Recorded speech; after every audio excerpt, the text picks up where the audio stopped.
Welcome to our YouTube channel. अपन ने last session में डिस्कस किया था 203 क्वेश्चंस के बारे में। अब अपन अपना सेशन स्टार्ट करेंगे क्वेश्चन 204। एनक्लेक्स के मोस्ट इम्पोर्टेंट क्वेश्चंस की अपन बात कर रहे हैं, जिनमें अपन देखते हैं आज का पहला क्वेश्चन है अपना। A 35 year old client is admitted to the hospital with diabetic ketoacidosis. एक 35 ईयर का ओल्ड पेशेंट है जिसको किसके लिए एडमिट किया गया है, डायबिटिक कीटोएसिडोसिस के लिए उसको हॉस्पिटल में एडमिट किया गया है। Results of arterial blood gas, उसकी आर्टियल ब्लड गेस का रिजल्ट्स है, मतलब रिपोर्ट है, लैब डायग्नोस्टिक। पीएच है 7.2, PO2 है 90 और PaCO2 है 45 एंड HCO3 है 16। The nursing assessment of arterial blood gas indicate the presence of. ये जो blood gas, arterial blood gas की ये जो रिपोर्ट है, ये किसको इंडिकेट कर रही है? पीएच किसको इंडिकेट कर रही है? 7.2 लेस देन 3.45 है, तो एसिडोसिस को इंडिकेट कर रही है। एसिडोसिस किस में है? बी और डी के अंदर एसिडोसिस है। अब देखते हैं रेस्पिरेटरी होगा या मेटाबॉलिक होगा। HCO3 और PO2 किसको इंडिकेट कर रहा है? मेटाबॉलिक रेट को इंडिकेट कर रहा है। तो क्या राइट होगा अपना? Metabolic acidosis. कौन सा राइट होगा? Metabolic acidosis, option D right होगा।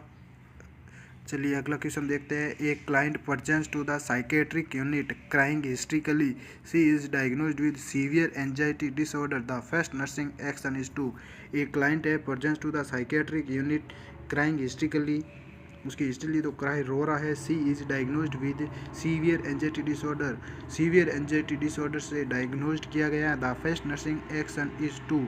सीवियर एंजाइटी डिसऑर्डर के पेशेंट को क्या नर्सिंग एक्शन मिलेगा? सबसे पहले फर्स्ट नर्सिंग एक्शन क्या होगा?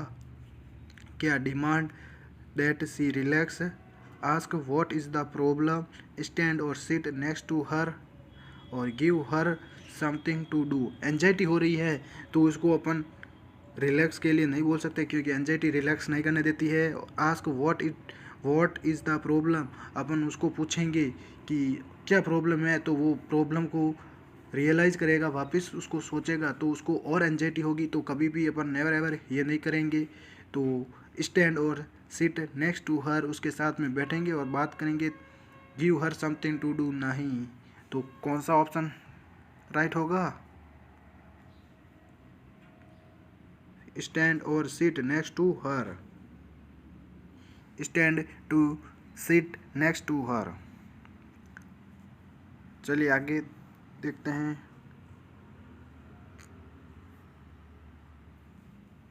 Question 206। The primary gravida is at term, the nurse can recognise the second stage of labour by the client's desire to. Second stage को कौन सी स्टेज बोलते हैं? पुशिंग स्टेज बोलते हैं। तो डायरेक्ट आंसर अपना हो जाएगा पुश ड्यूरिंग कॉन्ट्रैक्शन। तो क्या होगा right answer? Option A right होगा। क्यों होगा? क्यों? ये primary gravida is at term पर है।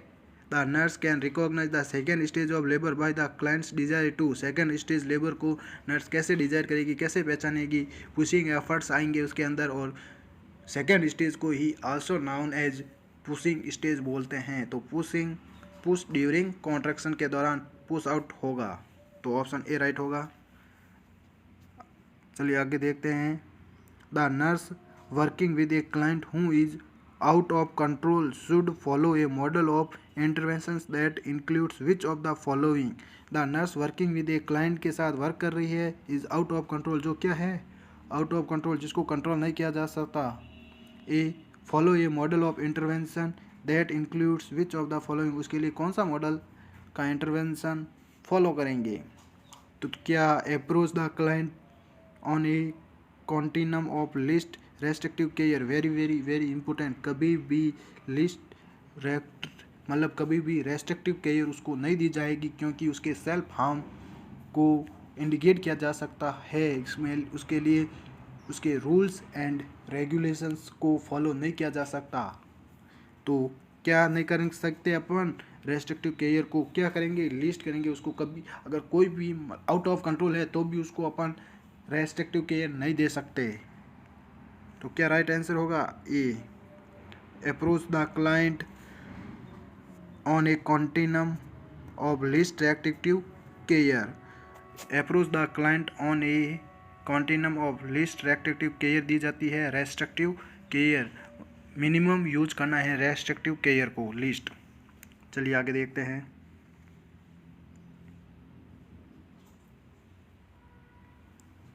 A pregnant client continues to visit the clinic regularly during her pregnancy. During one of her visits, while laying supine on the examining table, she tells the registered nurse, RN का मतलब registered nurse, that she is becoming light-headed. The registered nurse notices that the client has pallor in her face। के अंदर क्या है, pallor की condition देखने को मिल रही है, and he is perspiring profusely। The first intervention the registered nurse should initiate a pregnant client continues to visit the clinic। एक कंटिन्यू विजिट कर रही है रेगुलरली ड्यूरिंग हर प्रेगनेंसी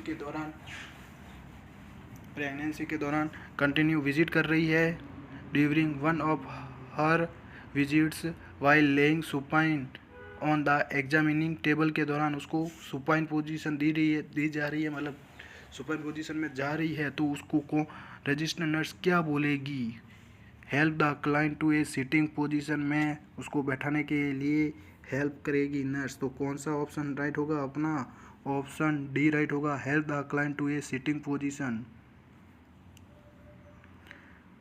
चलिए आगे देखते हैं। A mother who is breast feeding her newborn ask the registered nurse.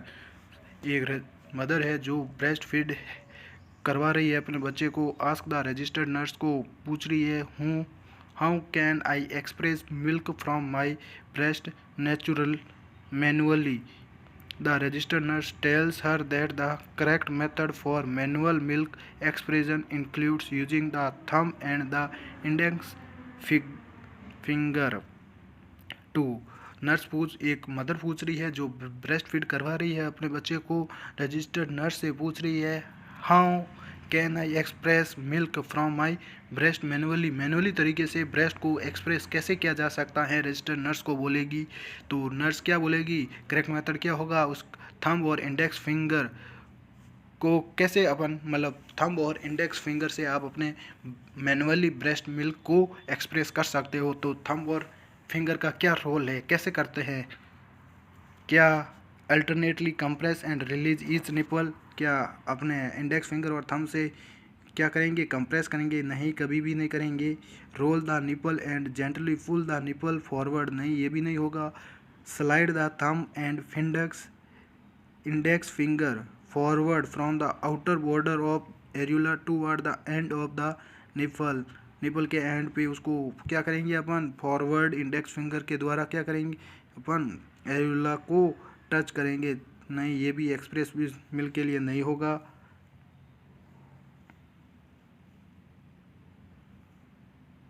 तो option D क्या है, compress and release each breast at the outer border of areola. Very very important, compress and release, compress पहले compress करेंगे और उसके बाद में release करेंगे ब्रेस्ट को क्या करेंगे, कंप्रेस और रिलीज इंडेक्स फिंगर और थंब से at the outer border of the areola के आउटर बॉर्डर में ब्रेस्ट को कंप्रेस और रिलीज करेंगे, जिसके लिए एक्सप्रेस मिल्क को मैनुअली प्रोड्यूस किया जा सके।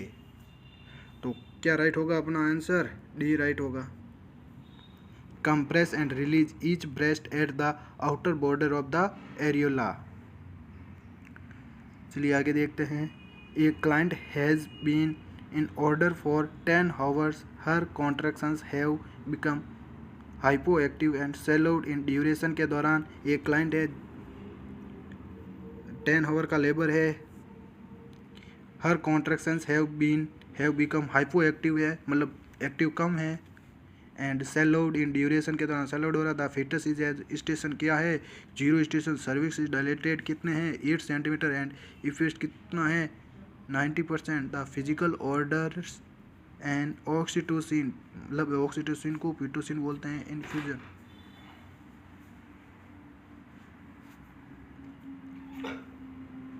Pitocin infusion to be started at 1. The registered nurse begins the oxytocin infusion. It is important that the registered nurse discontinue the infusion if which one of the following occur. एक client है जिसको 10 hours का labour है और उसके contractions क्या है, hypo active hand Selod है, फेटस क्या है, स्टेशन 0 है और सर्विस कितने डायलेटेड है, कितना सेंटीमीटर, 8 सेंटीमीटर, इफेस कितना है, इफेसमेंट कितना है, 90%। The physician orders and oxytocin infusion to be started at once. Physician order कर रहा है ऑक्सीटोसिन को दीजिए एक बार। The registered nurse begins the oxytocin infusion के लिए दी जा रही है। It is important the registered nurse discontinue the infusion if which of the following. अगर नर्स उसके हाइपो एक्टिव के लिए रजिस्टर्ड नर्स ऑक्सीटोसिन दी जा रही है, ऑक्सीटोसिन दे रही है, तो कब ऑक्सीटोसिन को नर्स क्या करेगी, स्टॉप करेगी, डिसकंटिन्यू करेगी ऑक्सीटोसिन के इन्फ्यूज़न को। कब, ऐसी कौन सी कंडीशन आएगी तो रजिस्टर्ड नर्स ऑक्सीटोसिन को क्या करेगी, कैसेशन करेगी या स्टॉप करेगी। तो क्लाइंट्स के कॉन्ट्रैक्शन अगर लेस देन 2 मिनट्स में हो जाए, या duration of the contraction are 60 seconds, या uterus relax between contraction, a client complains that she is tired. नहीं, तो उसके कॉन्ट्रैक्शंस को, तो उसके contraction, the client contractions are less than 2 minute के अंदर हो तो क्या करेंगे, ऑक्सीटोसिन को स्टॉप कर देंगे।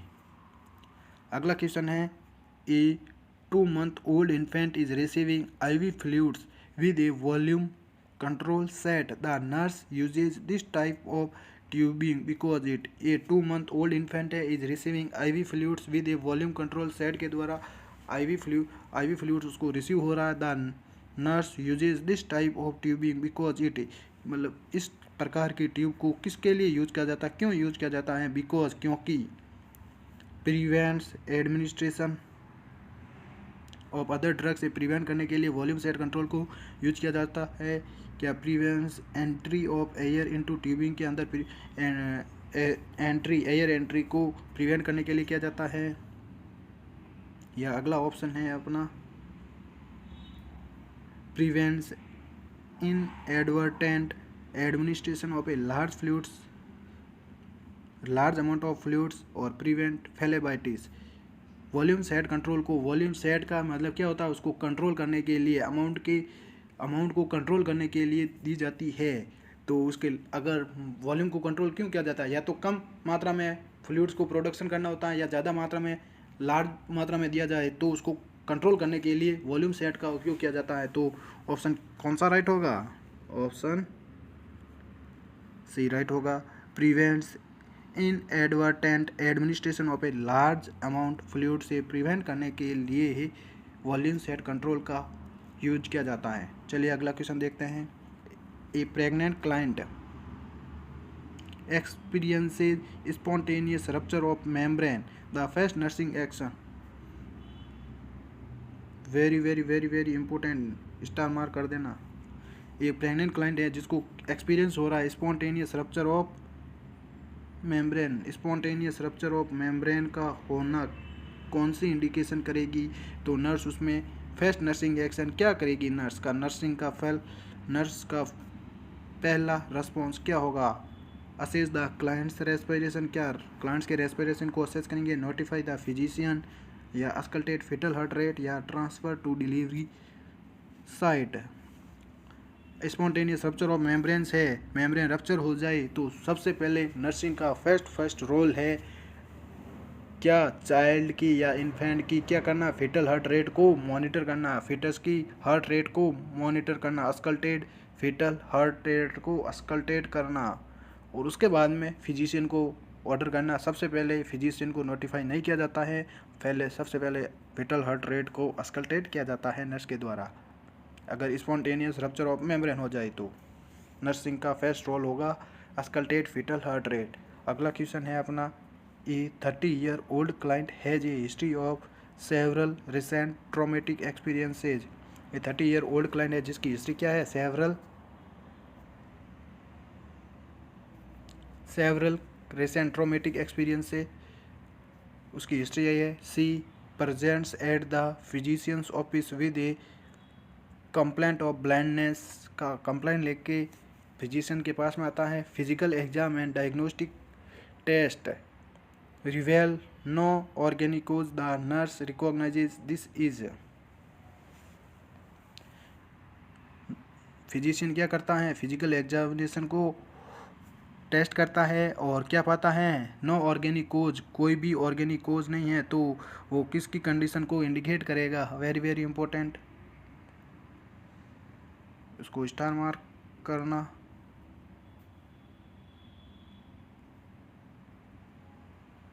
ये 30 ईयर ओल्ड क्लाइंट है जिसकी सेवरल रिसेंट ट्रॉमेटिक एक्सपीरियंस से हिस्ट्री कलेक्ट की है। She presents at the physician's office में वो प्रेजेंट होता है with a complaint of blindness के द्वारा प्रेजेंट होता है फिजिशियन के ऑफिस में। Physical exam and diagnostic testing reveal no organic cause, physical exam किया जाता है और डायग्नोस्टिक के द्वारा पता चलता है कि उसको कोई भी ऑर्गेनिक कोज नहीं है। The nurse recognises this is, क्या डिल्यूजन होगा, क्या इल्यूजन होगा, क्या हेलुसिनेशन होगा, या क्या कन्वर्जन होगा, तो राइट आंसर क्या होगा, कन्वर्जन होगा।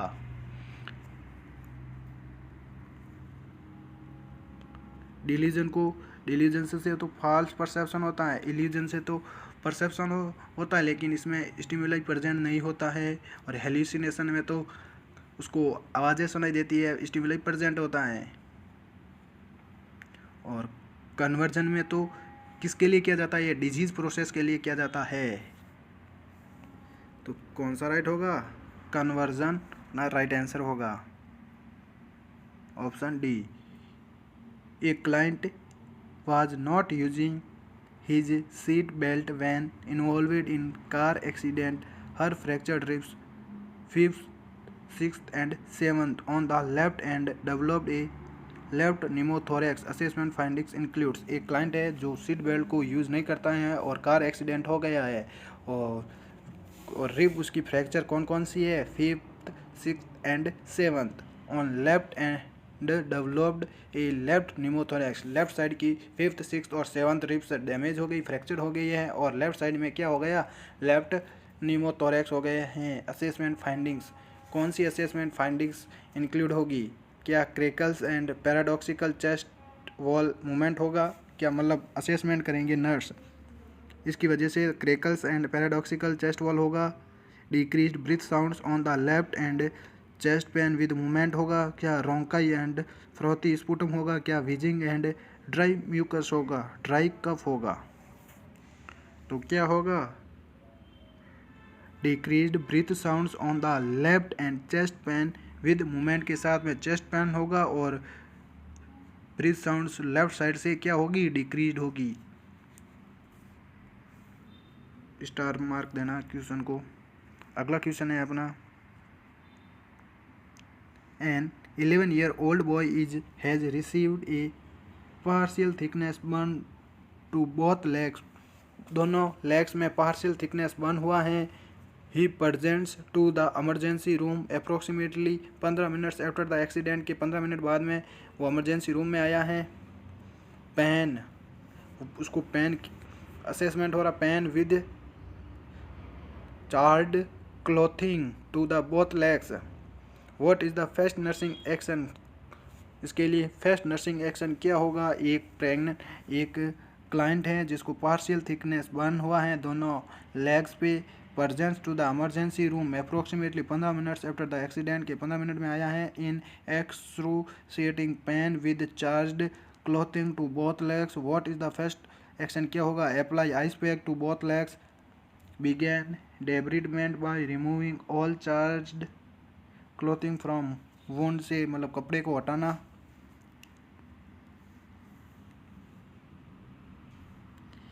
क्या apply Silvadene cream silver sulfadiazine को यूज किया जाता है, या immerse both legs in cool water, very very important, दोनों लेग्स को क्या करेंगे, इमर्स करेंगे अपन कूल वाटर के अंदर, जिससे उसके इरिटेशन को कम किया जा सकता है, उसकी जलन को कम किया जा सके। अगला क्वेश्चन है, the physician is preparing to include labour on a 40 weeks multigravida, the nurse should anticipate the administration of, the physician is preparing to induce labor on 40 week का लेबर आ गया मल्टीग्रेविडा के अंदर, the nurse should anticipate the administration, nurse क्या administrate करेगी, oxytocin या progesterone, vasopressin या ergonovine, तो क्या नर्स एडमिनिस्टर करेगी ऑक्सीटोसिन पिटोसिन 40 weeks का मल्टीग्रेविडा है, उसको लेबर हो रहा है, तो नर्स कौन सी मेडिसिन एडमिनिस्टर करेगी? ऑक्सीटोसिन, कॉन्ट्रैक्शन को बढ़ा सके, जिसके लिए फिटस को एक्सपेल आउट किया जा सके। अगला क्वेश्चन है, a pregnant client during labour is irritable and feels the urge to vomit, the nurse should recognise this is as the. एक प्रेग्नेंट क्लाइंट है जो लेबर के दौरान irritable and feels the urge to void, उसको क्या महसूस हो रहा है? वॉमिट का अर्ज हो रहा है, urge to vomit. The nurse should recognise this is as, द नर्स क्या एक रिकॉग्नाइज करेगी? क्या फोर्थ स्टेज ऑफ लेबर के दौरान होगा, क्या थर्ड स्टेज लेबर के दौरान, या फर्स्ट स्टेज लेबर के दौरान होता है ना, ट्रांजिशन फेज ऑफ होगा, या सेकेंड स्टेज ऑफ लेबर के दौरान होगा? ट्रांजिशन फेज किस में आती हैं? First stage of labour process में आती है। तो राइट आंसर क्या होगा अपना? सी ऑप्शन राइट होगा, ट्रांजिशन स्टेज ऑफ लेबर। अगला क्वेश्चन है, a physician's order reads administer potassium chloride 10% oral solution, कितना है? 1.5 ml। The potassium chloride bottle reads 20 m equivalent per 15 ml। What dose should the nurse administer to the infant? एक physician है जो order कर रहा है nurse को कि एडमिनिस्टर करें आप पोटेशियम क्लोराइड 10% ओरल सॉल्यूशन, कितना है? 1.5 ml। द पोटेशियम बोतल पे कितना है? पोटेशियम बोतल कितने ml की है? तो 20 m इक्विवेलेंट पर 15 ml, तो अपन को तो देना है 10%, 1.5 ml देना है। तो कौन सी अमाउंट अपन करेंगे indicate? 2 m equivalent, 2 m equivalent administer करेंगे अपन डोज। अगला क्वेश्चन है अपना, a 30 week gestation, a client is in active labour. ए 30 वीक का जेस्टेशन है जिसको एक्टिव लेबर के लिए एडमिट किया गया है। She is using her Lamaze breathing techniques use कर रही है। The registered nurse is coaching her breathing and encouraging her to relax and work with her contractions के साथ में उसको कोचिंग कर रही है रजिस्टर्ड नर्स की ब्रीथ कैसे ले, एनकरेज कर रही है और रिलैक्स कर रही है। Which one of the following complaints by the client will alert the registered nurse that she is beginning to hypoventilate with her breathing? उसके ब्रीथिंग के साथ में क्या आ रहा है? हाइपोवेंटिलेट, विद ब्रीथिंग के साथ में हाइपोवेंटिलेट की कंडीशन हो रही है। तो कौन सी कंडीशन होगी? आई फील डिजीनेस की कंडीशन होगी। अगला क्वेश्चन है आस्का अपना last question, while the registered nurse is assessing a mother's perineum on her second postpartum day after having a vaginal delivery, the registered nurse notes a large ecchymotic area located to the left other of the mother's perineum. Which one of the following interventions should the registered nurse initiate at this time? While the registered nurse is assessing a mother's perineum को assess कर रही है एक registered nurse on her second postmortem के दौरान after having a vaginal delivery के बाद में ये रजिस्टर्ड नर्स सेकेंड पोस्टमार्टम के दौरान पेरिनियम को क्या कर रही है? असेस कर रही है। The registered nurse notes a large ecchymotic area located to the left other mother's perineum में लार्ज एकाइमोटिक एरिया को असेस कर रही है, मतलब पा रही है। Which one of the following intervention should the registered nurse initiate at this time? Large ecchymotic area काफ़ी परसेंट है मदर्स के पेरिनियम में, रजिस्टर्ड नर्स ये नोट्स कर रही है, तो कौन सी इंटरवेंशन करेगी नर्स इस टाइम के दौरान? क्या encourage the client to take warm sitz bath को दिया जाएगा? Warm sitz bath, encourage client to take warm sitz bath, client को क्या किया जाएगा? एनकरेज किया जाएगा। किसके लिए? वार्म सीड्स बाथ को यूज़ किए सेकेंड पोस्टमार्टम के दौरान। थैंक यू फ्रेंड्स, ये अपने कवर किए 220 क्वेश्चन एनक्लेज के वेरी इंपॉर्टेंट क्वेश्चन की बात अपने की है। आगे के सेशंस अपन डिस्कस करेंगे। अगर आपको वीडियो अच्छा लगा तो अपने दोस्तों के साथ में ज़्यादा से ज़्यादा शेयर एंड सब्सक्राइब कीजिए। Thank you to all of you.